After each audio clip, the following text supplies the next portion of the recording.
Good morning, students. Good morning, sir. So, students, today I welcome all the students of class 10, section B of JNB, Purba Medinipur, West Bengal in today's class.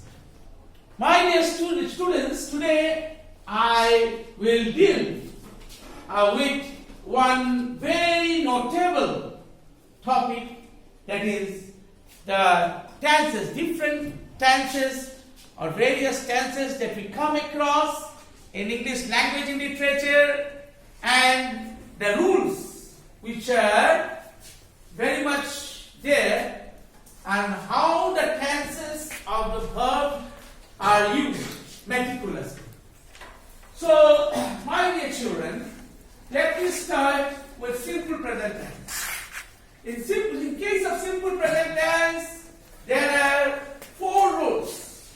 Rule number 1 of simple present tense or present indefinite tense of the verb states that simple present tense of the verb is used in case of universal truths. In case of everybody? Universal truth. Say, if I write, the earth moves round the sun. This is a fact. Why is this a fact? Because this statement has been acknowledged or admitted by the global population. People living in every nook and corner of the globe, they have acknowledged this statement. So this is a fact, universal truth. So, since I have added S after V base 1, so the verb is in the simple present tense, and the person referred to here is third person singular number. Only in case of third person singular number, simple present tense of the verb, we add S or ES with the base form of the verb. There are 2 verbs in English, my dear students. One is go and the other is do. What are these 2 verbs? Everybody? Go. With which we add ES in case of third person singular number. And with all other verbs, we add S in case of third person singular number. So, there are 3 third person singular numbers in English. He, she, and it. He we use in case of males. She we use in case of females. If we don't understand whether male or female, we use the pronoun it. When I say the child is crying, can you say whether the child is a male child or female child?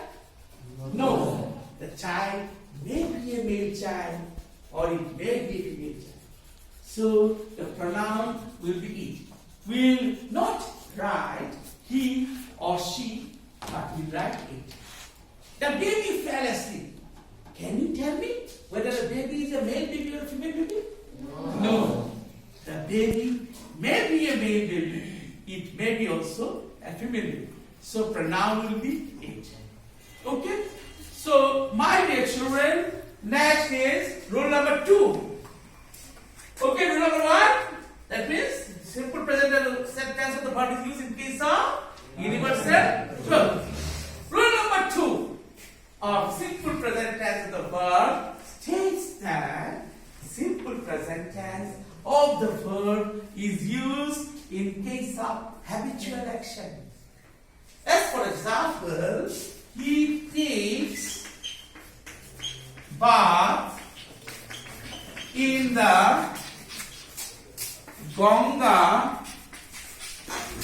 every morning.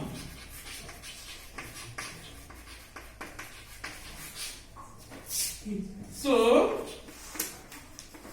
since I have an S with V base 1, so verb is in the simple present tense. Okay? Each and every verb, whether it is regular verb or irregular verb, weak verb or strong verb, each and every verb is in 3 forms. V base 1, V base 2 and V base 3. Cake is V base 1, took is V base 2 and taken is V base 3. other name of be base one, it is the base form of the verb. It is also called the root of the verb. It is also called the principal verb. It is also called the main verb. It is also called the present tense of the verb. Be base 2 is the past tense of the verb. What is be base 2? It is the past participle form of the verb. Okay?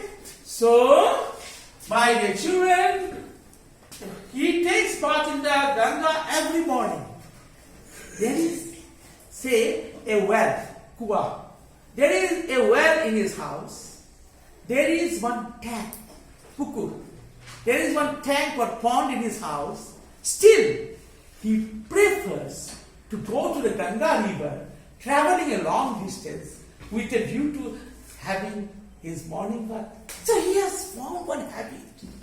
Say another habitual action. The milkman knocks at the door at 6 o'clock every morning. The milkman will never come to your house at 5 o'clock. He will never go to your house at 7 o'clock, but exactly sharp at 6. Okay, exactly at 6 o'clock, he will knock at your door. So he has formed this habit. So simple present tense of the verb is used in case of habitual action. So what is the rule number 2? Anybody? Any girls? Yes? Yes, anybody? Please.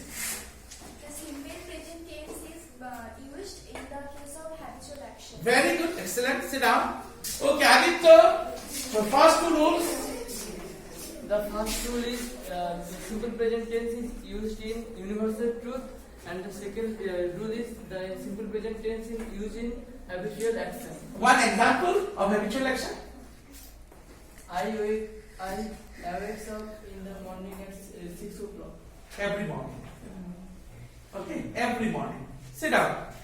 So I get up from bed at 6 o'clock every morning. That is habitual action. Okay, Aditya? Clear? Yes, excellent. Now, so rule number 3.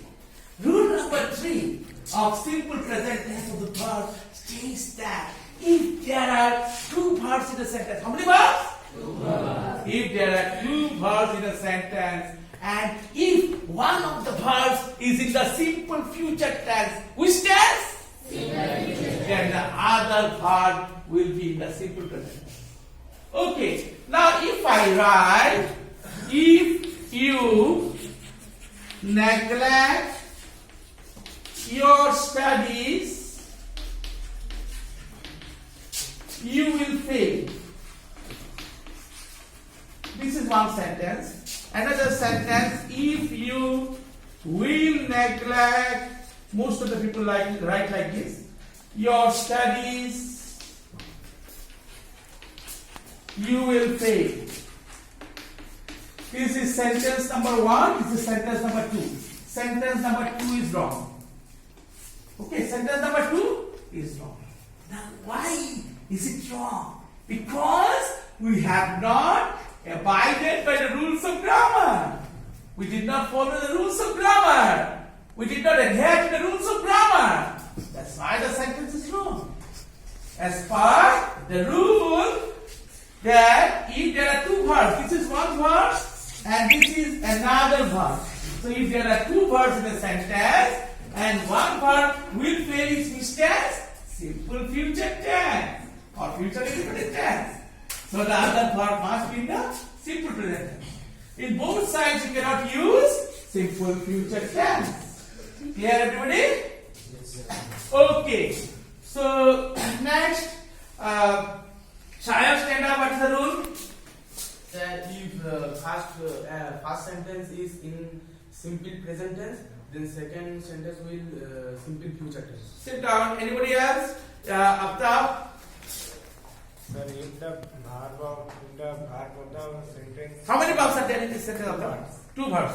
If there are 2 verbs, so out of these 2 verbs, one verb must be in which tense? Simple future tense. Simple future tense. Other verb would be Present indefinite tense. present indefinite. Correct. Sit down.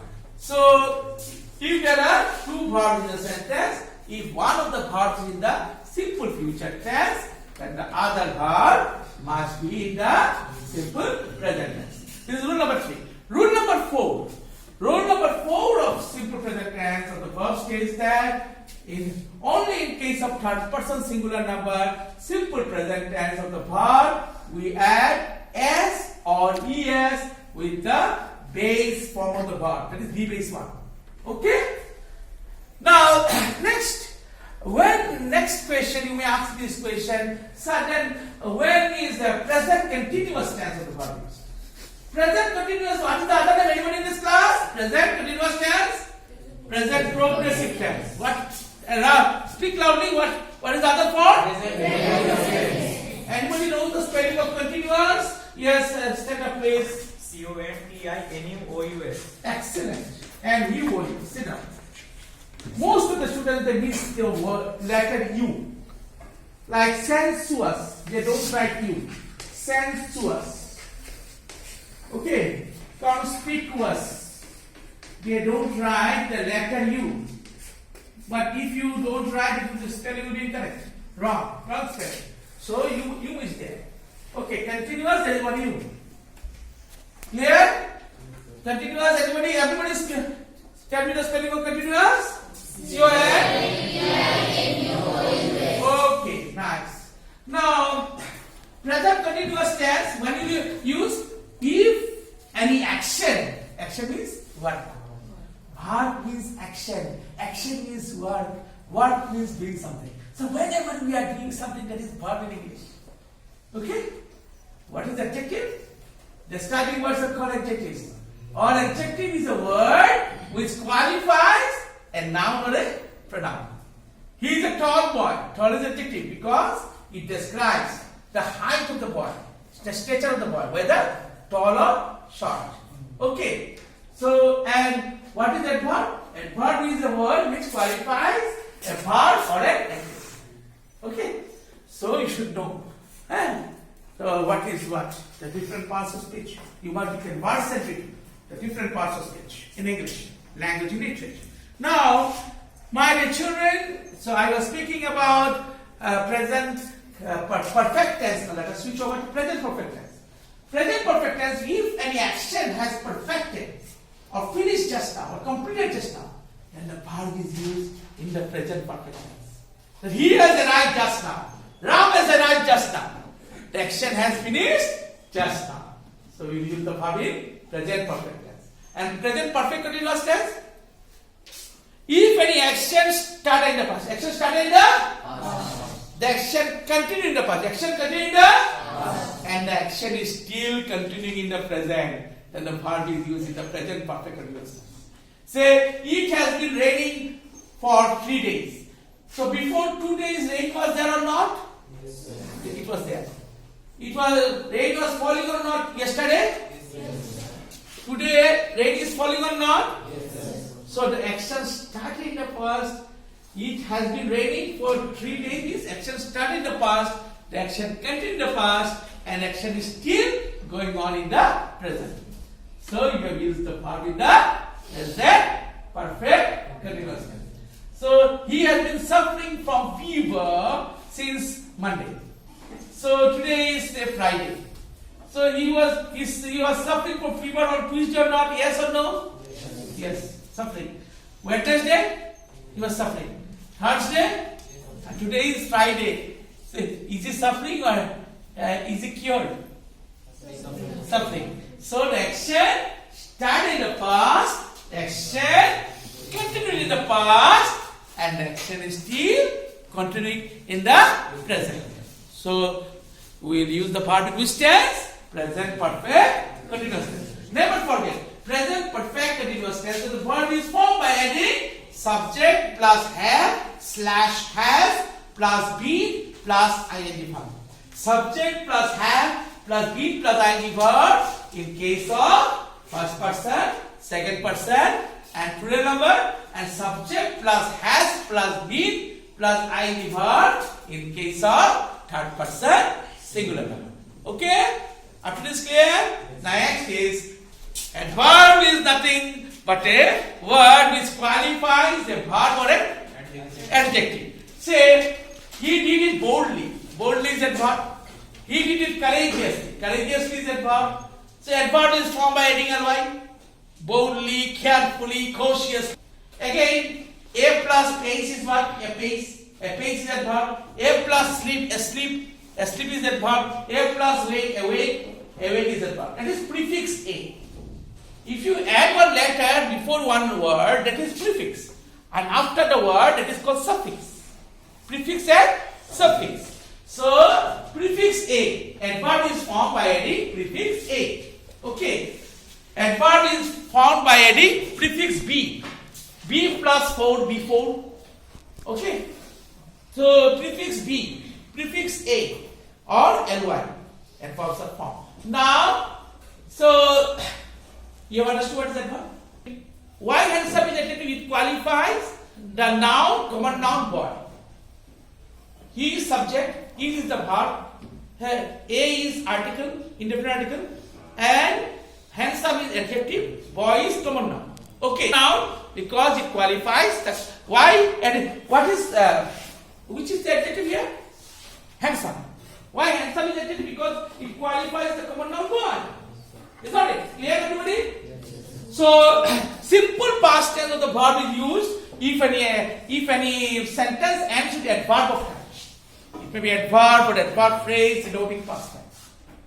Simple past tense. All of you speak with me. Simple past tense of the verb is used if any sentence ends up or winds up or concludes with an adverb or adverb phrase denoting past time. I arrived yesterday. Yesterday is adverb. So you have used the verb in the simple past tense. Arrived. Okay, clear? Have you understood? Everybody clear? Any question? Any doubt? Thank you so much.